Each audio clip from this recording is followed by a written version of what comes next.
Parleremo oggi di due architetti americani. Entrambi sono nati intorno agli anni 30. Il primo, Richard MAIER, è nato nel 34, il secondo, Michael Greve, è nato nel 34 anche lui. Sono coetanei, diciamo. Hanno influenzato moltissimo l'architettura americana del secolo scorso e anche attuale, non solo americana ma mondiale, per cui mi sembra giusto mostrarvi alcune immagini delle loro opere. E vediamo una carrellata, per esempio, delle opere di Meyer. Cosa possiamo notare? Possiamo notare che questo architetto ha avuto modo di conoscere Le Corbusier quando era giovane, quando lui era giovane, con un viaggio che fece in Europa, ed è stato molto influenzato proprio dalla prima produzione di Le Corbusier. Infatti uno degli obiettivi sia suo, di questo architetto, che di altri quattro architetti americani con cui Meyer fondò il gruppo dei Five Architects, era proprio quello di tornare a quella purezza dell'architettura che ha caratterizzato negli anni 20 la produzione giovanile delle Corbusier e di altri maestri del movimento moderno. Le caratteristiche, vedete, sono superfici bianche, di intonaco o di superfici rivestite con dei materiali sempre candidi e lucidi e grandi vetrate, e nello stesso tempo c'è anche un discorso molto geometrico, una geometria, un senso dell'equilibrio, un senso diciamo, della proporzione. Vediamo, continuiamo questa carrellata. La maggior parte di questi edifici sono case unifamiliari, infatti questi architetti lavoravano per l'alta borghesia americana, per queste case unifamiliari, case comunque che si avvicinano proprio al razionalismo, a quella corrente architettonica opposta all'architettura organica. Ecco che ci sono altre immagini particolari. L'altro architetto, invece, Michael Grave, ha delle cose in comune anche perché è uno dei Five Architects americani. Vediamo una carrellata di immagini. Nel suo caso, diciamo, c'è più un elemento di colore e anche un elemento di giocosità. Vedete? I suoi edifici rappresentano in qualche modo ehm, eh, un discorso anche scenografico e particolare. Ecco che ci sono qui le immagini di questi edifici. Io adesso penso che una cosa interessante è vedere due filmati in cui il primo parla, cioè un'intervista a Meyer, in cui lui spiega un pochettino i principi della sua architettura, e ovviamente ci sono dei filmati relativi alle sue opere. Il secondo filmato è relativo a Michael Grave, dove praticamente anche qui c'è un'intervista, insomma l'architetto presenta un pochettino la sua attività, e c'è da dire che per questo secondo architetto lui, oltre ad essere un architetto di edifici, è anche un design di oggetti d'uso quotidiano che vedremo nel filmato.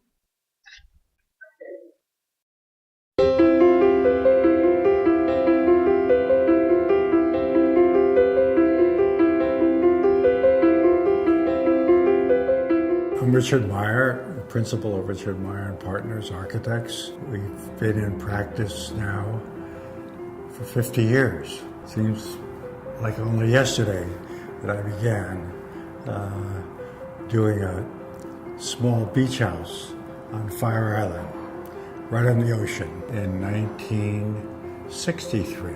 We slept on the beach for 9 days, and it was built for $9,000.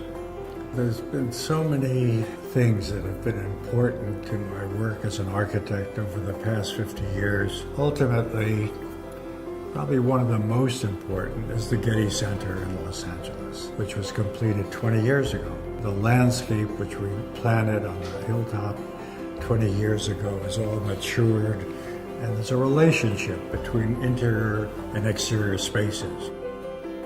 Looking at the context has always been something that's very important in our work.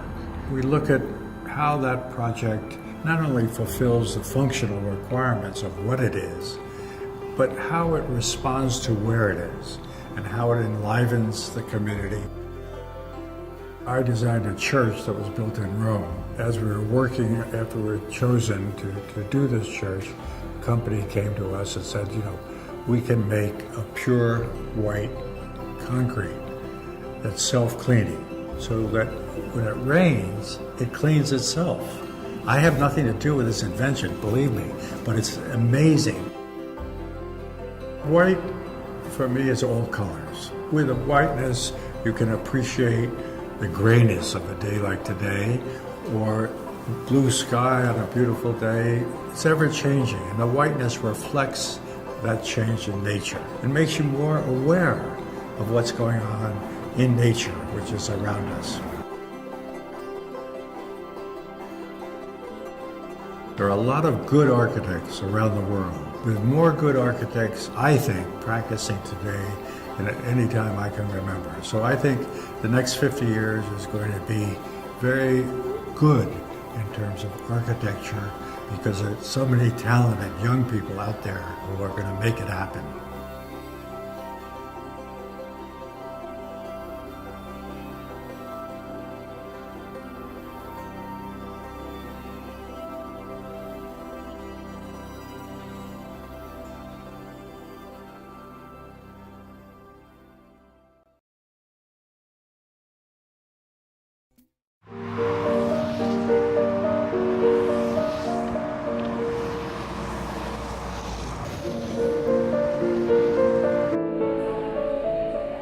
Well, when we were putting the exhibit together, it was fascinating to see how similar the ideas of the previous years are to the ideas we have today, and how a lot of what we're doing in the future and going forward has its roots in the past. And so we thought we'd want to call the show Past as Prologue, because we're not only looking backwards, we're looking forward. Past as Prologue is a sprawling exhibition celebrating 50 years of work from Michael Graves' architecture and design. It was in 1964 that Michael Graves, then a young professor of architecture at Princeton University, opened his firm. Since then, Michael Graves buildings have risen around the world, and Michael Graves products have filled our homes. At the opening, Michael Graves greeted fans and took a close look at the exhibition. No one thing became centrally significant to me. It was the impact of the whole. One drawing is just as important as the swan and dolphin to me.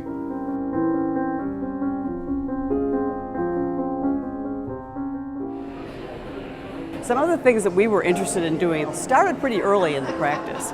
We were starting to design furniture and rugs and consumer products even in the 70s. Alessi, for example, is still an ongoing relationship. We started working with Alessi in the early 80s, and we've been working with it for 30 years. That tea kettle has been on the market for 30 years, and it keeps on going, and they keep on selling it, and it's really incredible.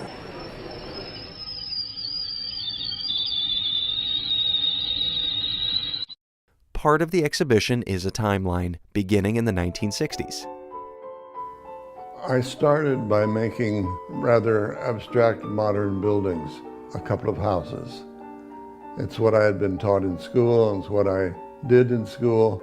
But once I got these buildings up and built, I found them a bit mute, and they didn't say what I wanted to say. And even though I'd been to Rome by that time, I didn't know how to use Rome. Learning how to use Rome. This would be the key to a way of seeing and working that continues to permeate everything created by Michael Graves' architecture and design. In 1960 and 61, Michael Graves won a fellowship to study at the American Academy in Rome. He immersed himself in classical architecture and art, made dozens of drawings and observations that eventually led him away from the abstract modernism that he had been taught in school. When you start to think about the door, for instance, and the threshold, and you say, what is this word threshold? Where does that come from? And when you look it up and you find out what it is about, it's from mythology, and it's just a glorious story. Some of these humanistic classical ideas began to take hold during the renovation of an abandoned warehouse Michael Graves bought in 1969, ultimately transforming it into his own house. When you come into a building, you're leaving the outside, but you leave it gradually. For instance, my own house, I made a little courtyard, and you enter through the courtyard where you're becoming semi-private, and you're conditioning yourself for the door. And then the door occurs, and the inside is not unlike the outside then, where there is a little court, in this case, a rotunda that gets outside light from the ceiling. The architecture is a part of what you're trying to say. In 1982, the whole world started listening to what Michael Graves was trying to say. He won a design competition for a city office building in Portland, Oregon. The Portland building was a box built on the cheap, but it made waves.